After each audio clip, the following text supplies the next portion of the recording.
It was just another day in a big city, a day filled with bustle and noise, days when car horns were heard on every corner, crowds of people moved non-stop, and it seemed that time itself was speeding up in this concrete jungle. A day to solve crimes, as always. You see, I'm a cop. My name is Joe Friday. I come from the old school, when detectives didn't hide behind computer screens and spent more time on the streets than in offices. Sometimes I sit at my desk for a long time and watch old episodes of Dragnet. In these black and white episodes, Jack Webb and Harry Morgan methodically solve any crime, step by step, in an hour. It seems to me that their detective tricks could be useful to me too. I wish that in real-life investigations were as simple and without unnecessary complications, but the truth is that every day much more complex and complicated cases arise on my path than can be shown on the screen. In real life, I have been working in the department for 14 years, and I know that every piece of evidence, every movement and glance of a suspect can lead the investigation in a completely different direction. There are days when everything goes easily, like clockwork, but more often it's all more like a continuous mosaic that you assemble from fragments. And yet, despite the difficulties, I love my job. I remember how, as a boy, I dreamed of becoming a cop, and with each new case, I am only convinced that the choice was the right one. But no matter how hard I devote myself to work, there is something that stands above all this for me. My wife, Lydia, and 2 daughters are what make me truly happy. Lydia is my light at the end of any, even the most difficult day, and my daughters are my future, for which I am ready to do anything. Their laughter fills my home with warmth, which is so lacking on the streets of this harsh city. When I return home and see their smiles, everything I saw and experienced that day fades into the background. For their sake, I am ready to go any distance so that the world in which they live becomes a little better and safer. Last Monday, I had a problem, and I'm still trying to deal with it. It seems like an ordinary day, but it left behind a strange aftertaste that haunts me. I returned home later than usual, tired, with the whole weight of the day on my shoulders. And suddenly, I immediately felt something unusual. Lydia set the table with my favorite dinner steak with mashed potatoes, baked vegetables, even a salad with dressing, which she makes only on special occasions. The table was decorated in a special way, with the same candles that are usually reserved for holidays or family anniversaries. For all the time I worked late and often skipped dinners, this hasn't happened for several months. She was waiting for me, sitting at the table with a thoughtful look, and as soon as I sat down, she, without looking me in the face, spoke. I was thinking, would you mind if I go somewhere with you on Friday evening, friends? Her voice was even, but too restrained, as if she had rehearsed this question several times. I usually don't object to such requests. Lydia rarely goes out alone, and I'm used to the fact that if she's going to meet her friends, she talks about it easily and simply. But this time something was different. She didn't look me in the eyes. Her hands nervously fingered the edge of the napkin in her lap, as if she was trying to hide some thought. You see, I have something of a sixth sense, which I have honed over the years of service. I can look at a person's face, see his gaze and facial expressions, and understand whether he is telling me the truth or hiding something. This feeling, this instinct, which has saved me more than once in my career, allows me to detect even the slightest notes of falsehood. I may not always know what exactly the truth is, but I can unmistakably feel when someone is not telling something or is simply lying. At times like these, when I catch someone being dishonest, one scene that always comes to mind is from a Judge show that I sometimes turn on in the evenings. Judge Judy is straightforward, tough, and merciless in her lies. She points her finger at the witnesses as if they were guilty children and says, "Look at me. Don't look at the ceiling. Don't look at the floor. Look me straight in the eye when you speak." Her gaze burns right through the suspects, as if drawing out everything secret from them, and it seems as if she sees right through them. I sometimes think that she and I have the same gift. Maybe I should have said to Lydia at that moment, "Look me in the eyes." But I said nothing, just watching her eyes, how she subtly turns her head away. Now about Lydia. She looked at me when she asked permission to go, but when I asked who exactly was going, She looked away and mentioned a couple of friends' names. When I asked if anyone else would be there, she turned away and said she didn't know. I knew she wasn't telling the whole truth. I didn't know what to say next. As far as I knew, we never lied to each other. We had a marriage that everyone admired. "Where are you all going?" I asked. This time she looked me straight in the face. "We're thinking about going to Columbus and visiting a couple of places. Barb organizes everything. We'll most likely stay in Columbus overnight. I don't want to drive drunk or even slightly drunk. I wouldn't want to call you to get me out of jail." She tried to smile, but she was still hiding something. I just didn't know what it was. I'm pretty sure she's always been faithful to me, but something was wrong. I didn't want to directly accuse her of anything. I had no evidence other than that she looked away when she answered me. I needed time to think. My daughters came up and hugged me, and of course I hugged them back. They always cheered me up. We all sat down at the table and started having dinner. Lydia hardly looked at me at dinner. I told her she could go if she wanted. I'll stay home with the girls. We'll figure something out. It's been a long time since I spent time with them.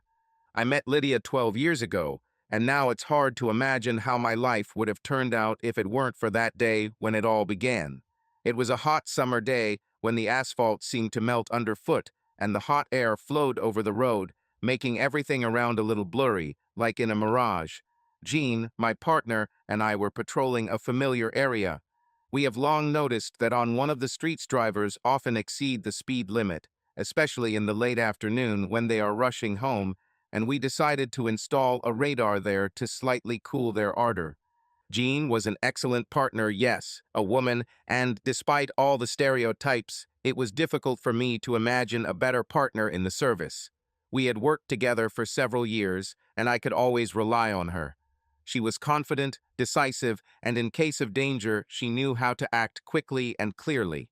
I knew that at any moment, in any difficult moment, I could trust her with my back, and she would not let me down. We parked on the side of the road, set up the radar, and began our quiet watch. The traffic that day was fairly calm, and although a few cars went a little faster than expected, the speed was no more than 5 miles per hour, which is within the limits we usually don't stop. Time passed lazily, cars were driving, the sun was setting more and more brightly. But one car I spotted a few minutes later stood out. It was speeding 8 miles over the speed limit. I raised my hand and waved to the driver to stop, approaching the car with the usual caution developed over years of service. The window slowly lowered, and I was about to start a standard conversation with the intruder as usual, but when I saw her face, I faltered a little. A pretty girl was sitting behind the wheel with a slightly surprised and embarrassed expression. I noticed her cheeks turn pink as she looked at me. She had blonde, almost golden hair, gathered in a loose ponytail, and large, slightly mischievous eyes, which at the same time tried to hide her excitement and held a faint shadow of a smile. It was Lydia. At first, she looked at me with slight nervousness, as if she expected me to sharply point out her violation. But, noticing my gaze, she softened slightly, and that sparkle appeared in her eyes, which made me forget about why I stopped her in the first place. After a few seconds, which seemed like an eternity, I found myself smiling. "Sorry, officer, I didn't notice the sign, honestly," she said, and in her voice, soft and melodic, I heard something that immediately caught my attention, although at the time I couldn't say exactly what it was. She smiled at me and asked why I stopped her. "I stopped you for speeding. Can I have your license, registration, and insurance?" I tried to look stern, but I have to admit, I liked her right away. "Where were you in such a hurry?" I asked. "I am a final year university student. I was in a hurry to pass a couple of exams. Sorry, officer, but it seemed to me that I was going according to the rules. Your radar must be broken." This was not what I wanted to hear. I got back into the patrol car and started writing a ticket. We check our equipment every day. If she had simply said sorry or something similar, I might have settled for a warning. Jean looked at me. "Jerry, are you really going to give this girl a ticket? I can't believe you didn't give her a warning." "I want to see her again. I have her address. Maybe I'll stop by sometime when I'm in the area, I replied. Are you crazy? Jean laughed. Do you really think she will go out with you after you give her a fine? You're strange, officer, Jean said. Jean, I stopped her for breaking the rules. I can't just let her go and then ask her out. It would be wrong. I got out of the patrol car and approached Lydia's car again. Sorry, miss, but you need to be careful in residential areas, I said, handing her the ticket and documents. What? No warning, just a fine? She looked at me. You broke the rules, miss. You have a court date if you want to challenge the fine, I replied. See you in court, officer, was the last thing she said. A week later, when I came to court, she was there. No longer a young girl with a ponytail, but dressed like an adult woman.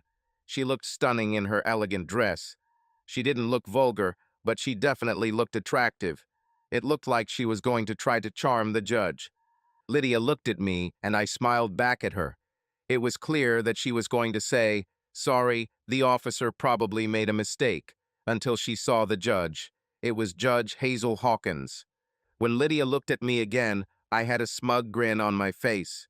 I could see that this made her angry, but I felt that something had ignited between us. I gave a statement and report on the radar check that morning. Everything was fine. Judge Hawkins asked Lydia her version of what happened. Lydia knew she had no proof and muttered something. The judge declared her guilty of speeding. Judge Hawkins looked at me, clearly wondering why I had given this young woman a ticket. She simply shook her head. I went out into the hall and waited for Lydia. When she came out, she came up to me and said, I hope you're glad you caught your culprit.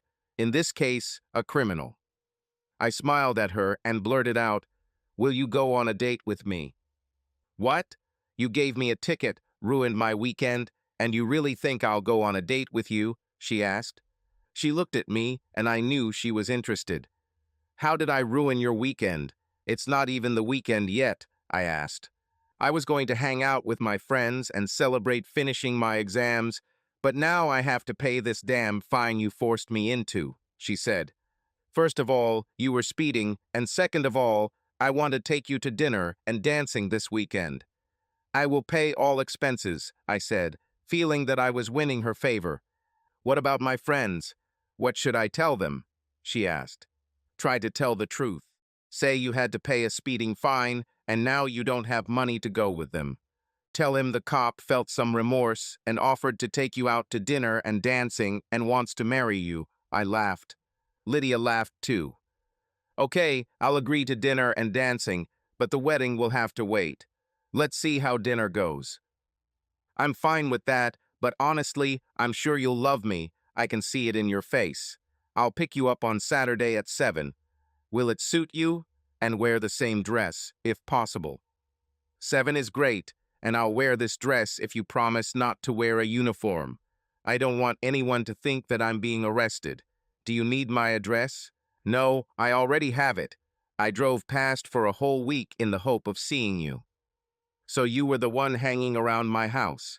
Mom said that the police began to appear in our area more often than usual. This is called persecution, right? She smiled. If anyone else looked out for you like that, it would be persecution, but I'm here to protect and serve. I protected your area from criminals. I protected you and your family. My mother will be glad to know this.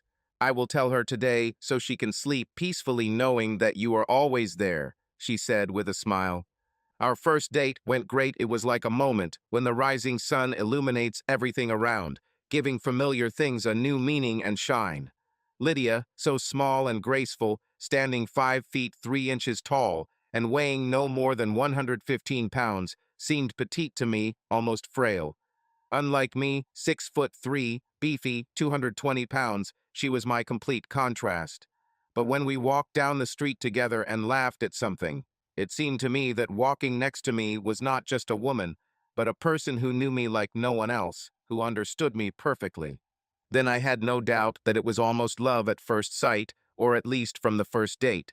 She looked at me with a mischievous sparkle in her eyes, and I caught myself not being able to take my eyes off her face, from the way the corners of her lips barely twitched in a smile, how she turned away slightly embarrassedly when she met mine. Sight. It was so natural and warm that I realized.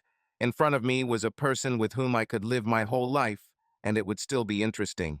We talked, laughed, shared dreams, and with every minute I felt that I was getting closer to her. From that very evening, Lydia became not just a woman for me, but a best friend with whom I could discuss anything from work to the most personal experiences. She supported me in difficult moments and rejoiced with me even in the smallest victories. We were like two halves of one whole. We fit together so easily and harmoniously that none of us could imagine how it was before. About 2 years later, when I could no longer live a day without her smile and warmth, we got married. It was a simple but incredibly joyful day, full of warmth, laughter, friends, and family. And 2 years later, our first daughter, Kira, was born. I remember the first time I held her in my arms, tiny, almost weightless, with eyes that were exactly like Lydia's. A little later, we had a second daughter, Brittany, with the same mischievous look as her sister. Since then, the house has been filled with children's laughter, joyful cries, and quiet night conversations when the children sleep and we are alone. These 12 years have flown by in a flash, but every moment with Lydia and our girls is like a separate gem, the memory of which will forever remain in my heart. Her mom and dad loved me, and I loved them too. My parents treated Lydia the same way. We truly became one big happy family. After graduating from university, Lydia became a school teacher. When our children were born, her mother began to help us with them during the daytime. We very rarely quarreled and always tried to discuss problems.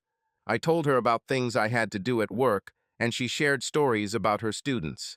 One day, she asked me to give a safety talk to her class because some of the children were misbehaving, and she thought my talk might help bring them to their senses. She turned out to be right. Now, at the beginning of each semester, I teach a lesson on crimes and punishments to her students. Lydia said that when she tells her students that I am her husband, they behave much better. We had two groups of friends. Lydia had colleagues and school staff with whom we often communicated and went out somewhere together. On my side were my fellow police officers and their families. We lived quite active lives, but always found time for each other. I trusted her, and she trusted me. Our marriage was built on mutual trust. It's worth noting that there are people who hate to see happy marriages. For some reason, they are always trying to destroy them. Lydia and I discussed this more than once and tried to avoid such situations. I never cheated on her, although I had many opportunities. For some reason, many women dream of sleeping with a policeman. If someone was too openly interested in me at a party, I tried to put a stop to it, trying to be polite but persistent. If that didn't help, I would go look for Lydia and stay next to her. At such moments, she always gave me a kiss and a small smile. I didn't have the slightest desire to lose her for some fleeting fling. Over the 10 years of our marriage, I had been seduced many times, so it is logical to assume that such an attractive woman as Lydia would have encountered this even more often. I thought she knew how to deal with such situations herself. A couple of times she approached me, and I took matters into my own hands. One day we were at a party, and the brother of one of my friends was paying too much attention to Lydia. She came up to me and said that Bill was going a little overboard. I asked if he tried to touch her, and she said no, but he kept trying to approach her. I approached Bill, and he told me how beautiful my wife was. I told him directly, "Thank you, she is my life. If someone ever decides to molest her, I will have no problem killing them. There are plenty of ways to do this." Having said this, I returned to Lydia, hugged her, and kissed her. I later asked her if Bill still bothered her, and she said he treated her like she was a leper. When she asked what exactly I told him, I replied that I simply told him that I loved her and would do anything to save our family. She said it worked. Over the years of our marriage, I had to talk to several men. In other cases, Lydia managed on her own. I firmly believe that Lydia has always been honest with me. There were times when we stopped communicating with some couples. If one of us felt uncomfortable, we agreed that it was better to leave the unwanted situation. Believe me, there are a lot of illegal substances and adultery in this world. I see this every day. I do everything I can to keep my wife and children away from undesirable environments. About 6 months ago, things started to change. Now, looking back, I realize that it was mostly because of me. Jean and I received a call about a shooting in a residential area. We arrived first. I was about to enter the house, and Jean was belaying me at the door. With a pistol in my hand, I opened the door. It was unlocked. Entering the living room, I heard only silence, and then sounds from the bedroom at the end of the corridor. I slowly moved along the corridor and saw light in the far bedroom. I entered and saw a woman in a nightgown lying on the bed. She was wounded. A man was lying on the floor in front of her, also wounded. There was a pistol in his hand. I took a couple of steps and knocked the revolver out of his hand. What happened here? Jean radioed, requesting reinforcements and an ambulance. I was assigned to investigate. This incident affected me deeply. The family is destroyed, but why? The man was still alive, but unconscious. Paramedics took him to the hospital. The woman was dead. This touched me to the core. The woman was the same age as Lydia. What could make a man lose his mind and kill her? When I got home that night, I hugged my girls and Lydia. That night, I loved her passionately. I told her that I was working on a murder investigation that had been on my mind, and that I might have to stay late at work for a week. Lydia said she understood. Days turned into weeks, weeks into months. It was as if I was in prostration. I stopped talking to Lydia and started hanging out at a bar where other police officers went. Looking back, I realized that I became paranoid and obsessed with a murder. I constantly thought about Lydia and our daughters, remembering this terrible tragedy. Over the next 6 months, it was like I put my marriage on pause. I noticed that Lydia was changing too. She stopped talking to me and constantly scolded me for disappearing into the bar. The more she cursed, the more often I went there. I felt like our marriage was falling apart, but my mind seemed to refuse to understand what was happening. Over these few months, Lydia began to dress more attractively for work. I began to carefully watch her, looking for signs of betrayal. No, she couldn't do that to me. My mind was making it all up. My boss referred me to the department psychologist, and she said I was talking to the wrong person. I needed to talk to Lydia and explain everything to her. Helen, a psychologist, was a good friend to both Lydia and me. She advised me to talk frankly with Lydia, and she was sure that Lydia would understand. Monday. When I got home from work, Lydia had cooked steak and mashed potatoes. That's when she asked me if she could go with her friends on Friday. I wanted to talk to her about my experiences, but I realized that this was not the right time. I was scared. Now I started to think that Lydia was going to have an affair, or that she was already having one. No, she would never do that, I kept telling myself. Our love was too strong. I remembered telling her that I would watch the kids on Friday. I thought I was almost back to normal, but I wasn't entirely sure. I thought about telling her she couldn't go, but what difference would it make? No, I had to come up with something else. That night, I tried to make love to Lydia. It was completely different from what I was used to. It was as if she was only doing this because I allowed her to go with her friends. God, how I hoped I was wrong. Tuesday. Jean went on maternity leave, so I couldn't talk to her. There was a new guy traveling with me, with whom I was not going to share my problems. I needed to come up with something different. When I returned home, I kissed my daughters. They hugged me and sat on my lap while we watched their children's show.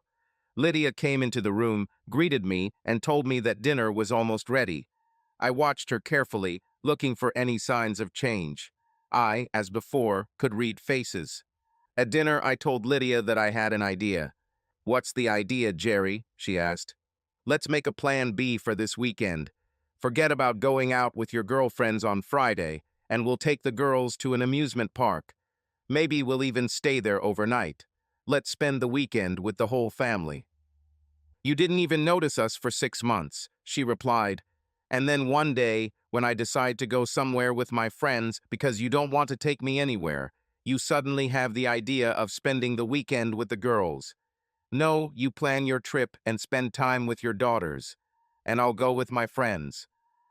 She got angry, started crying, and went to the bathroom. The girls asked me in fear if everything was okay with their mother. I replied that Mom was just upset, but everything would be fine. "Dad, are we still going to the park on Saturday?" asked Kira. "Of course, honey, why not? We'll go to the park and go on rides." "It's a pity that Mom won't come with us," Kira said. "I know, honey, but Mom had plans when Dad thought about the park. We can't force her to change her plans at the last minute." I felt terribly sorry for the girls. I shouldn't have talked about it in front of them. They are just little girls who love their mom and dad. I decided that I would take them with me anyway. We'll try to have fun. Environment. I began to worry about our marriage. Because of my behavior over the past 6 months, I felt like I was pushing Lydia away. Was it not I who forced her to leave? Was it not I who pushed her into the arms of another? I needed to do something, but I didn't want to just accuse her without proof. When I got home, Lydia said she was going shopping to buy herself a couple of outfits for her Friday night out. I wanted to scream that she couldn't go, that we needed to talk. After she left, I picked up the girls and took them to McDonald's for dinner. Lydia said she was going shopping with her friend Sally, and I even drove past Sally's house and saw Lydia's car.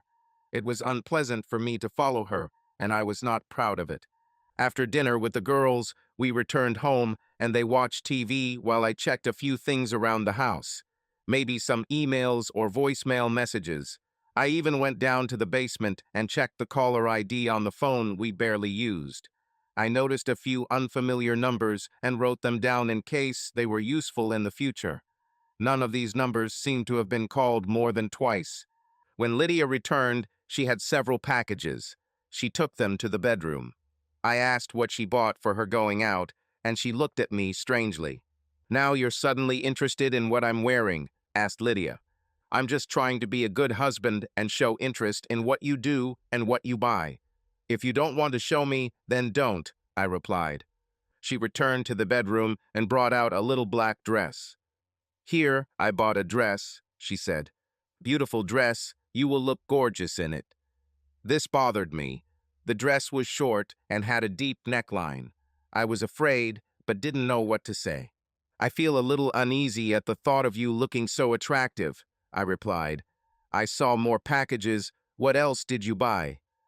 She looked at me and went to do the rest of her shopping. "Here, I bought myself a cute nightie for the house," she replied, avoiding his gaze. This meant that she most likely planned to take her with her. Another bag contained several sets of shorts for the girls to wear for the weekend when I took them to the park. The girls were delighted and kissed their mother for the gift. Lydia has always been such a mother. She always thought about children. She collected her purchases and took them back to the bedroom. She then told the girls it was time to shower and get ready for bed.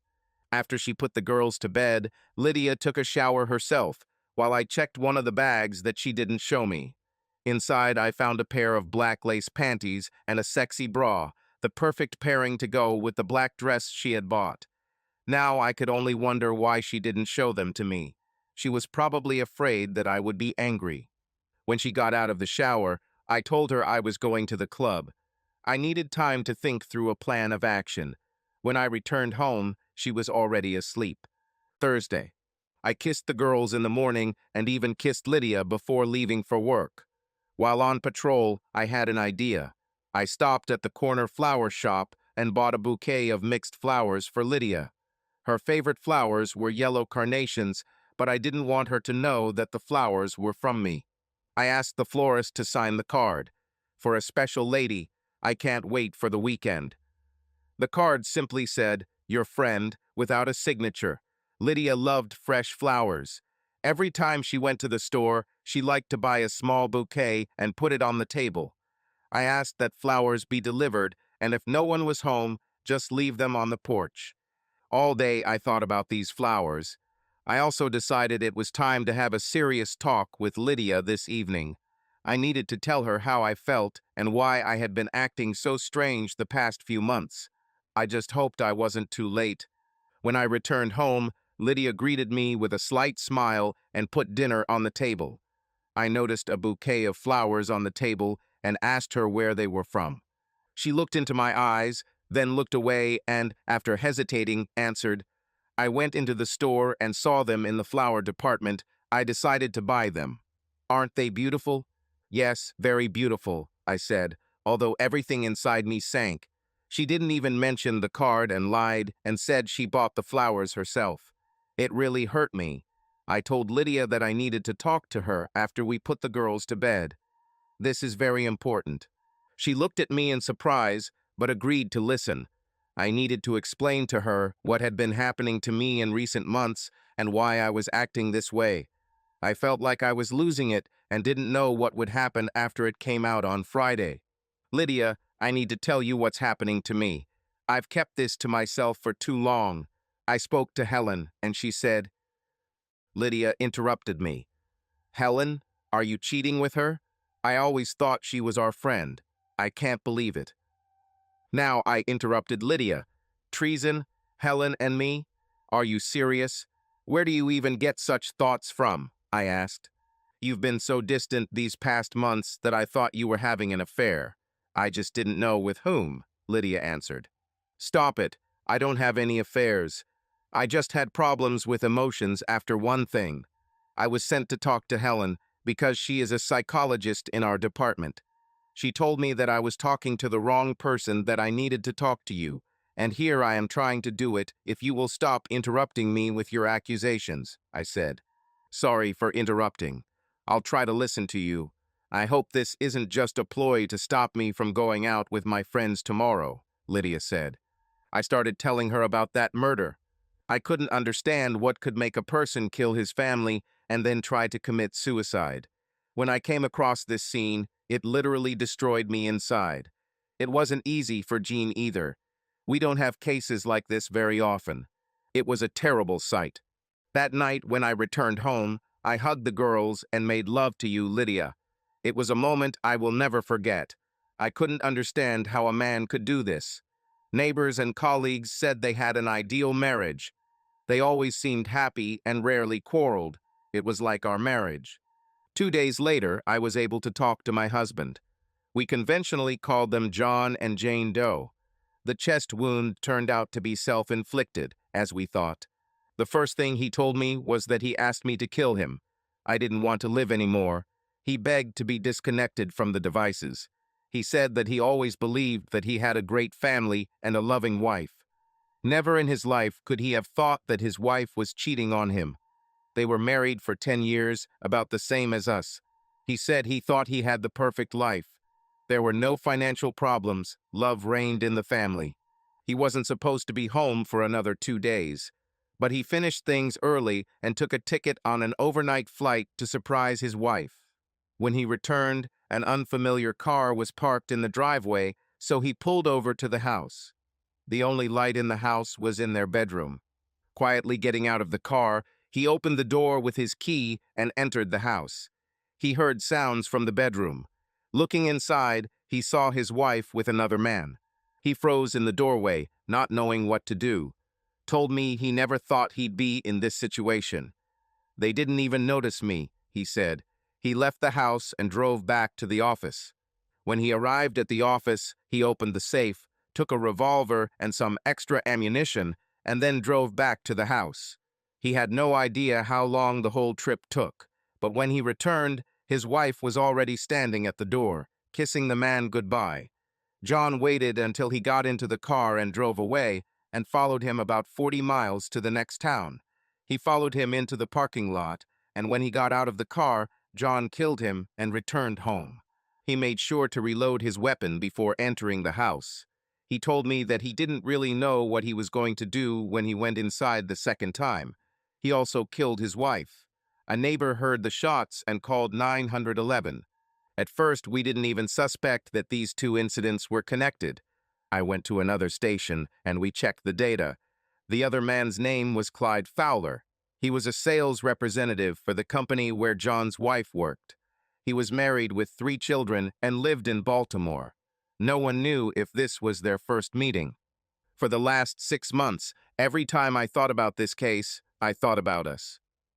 "Jerry, could you really think that I was capable of this? How could you?" asked Lydia. There were tears in her eyes. It's not just about you, I replied. This also applies to me. What would I do if I found myself in this situation? I carry a gun every day. Could I also break down and lose my mind like John? This scares the hell out of me.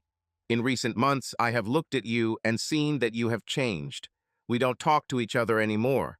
I know you've been lying to me lately, or at least not telling me the whole truth. I can't remember you ever lying to me before, and in recent months you have begun to dress more revealingly. Now I'm afraid of losing you, and I don't know how I'll react to this. I think I love you too much. There is a fine line between love and obsession. I just wanted to let you know what I've been thinking about these past months. I want you to know that I love you with all my heart and soul, always have. I looked at Lydia and saw that she was crying. She didn't say a word and ran to the bathroom. I didn't know why she was crying.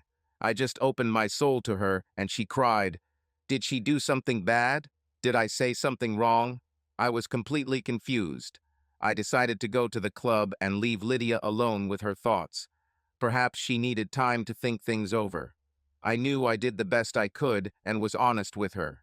I only hoped that she would feel the same. When I returned home from the club, the house was dark and Lydia was already asleep, or at least pretending to be. I decided to sleep on the sofa. I didn't want any new conflicts that night. Friday. I woke up early Friday morning, quickly got dressed, kissed the girls goodbye, and told Lydia through the bathroom door that I'd be home by 6 to babysit the girls while she was with her friends. I didn't wait for an answer, I just left. This day was one of the hardest for me. I probably took it out on those I stopped on the road. No warnings, no concessions, I wrote out fines left and right. I was glad when the shift finally ended. Now I'm free until Monday. I drove home, not knowing what awaited me.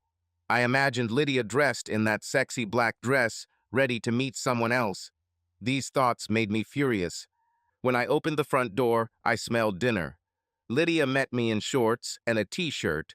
She hugged me and kissed me. "Welcome home, honey," she said. "What's happening? You should be getting ready to meet your friends, right?" I asked. Kira and Brittany ran up and hugged me tightly. "Daddy, Mommy will go with us to the amusement park tomorrow. She said she wanted to be with us, not with her old friends," Kira said. "Is this true, Lydia? What made you change your mind?" I asked. "I thought about this a lot yesterday and today and realized that your plan B is really much better.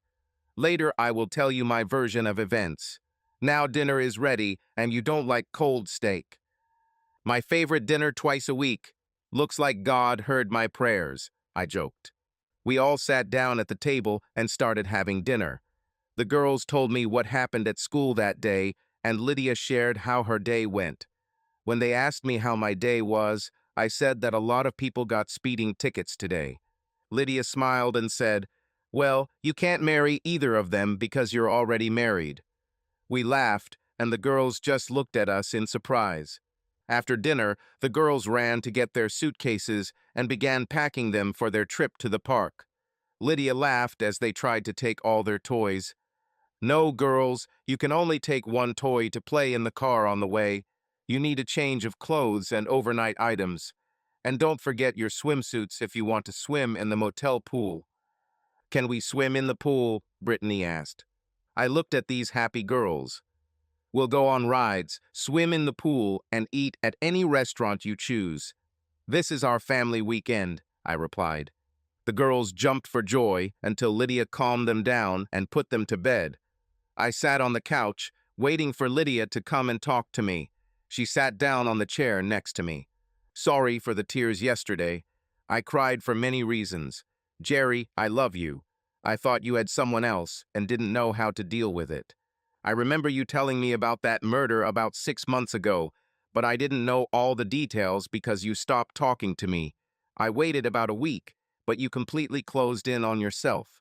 I think it happened after you talked to that husband. It made me angry when you said you imagined me cheating on you. I thought you trusted me more. Then I thought about what you went through. You shouldn't have gone through this alone. You should have come to me and we could discuss this together.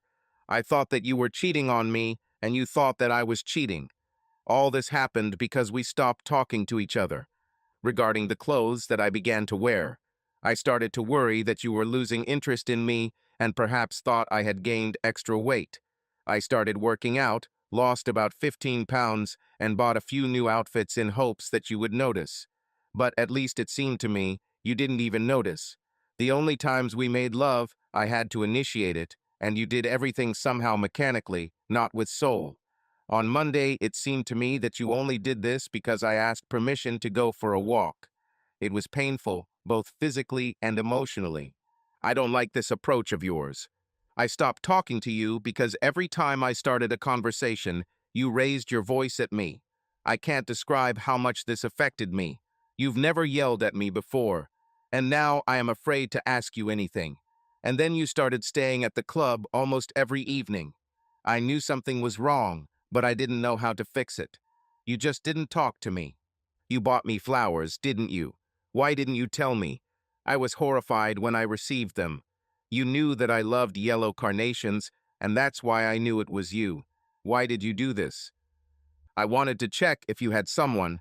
I was hoping you would tell me about this when I got home. But instead you lied and said you bought them yourself, I replied. The same thing happened when I asked who would be at the meeting with you, and you lied again. Why did you do this? I didn't want to lie, but I was scared. I didn't know how you would react. Remember, you didn't talk to me either.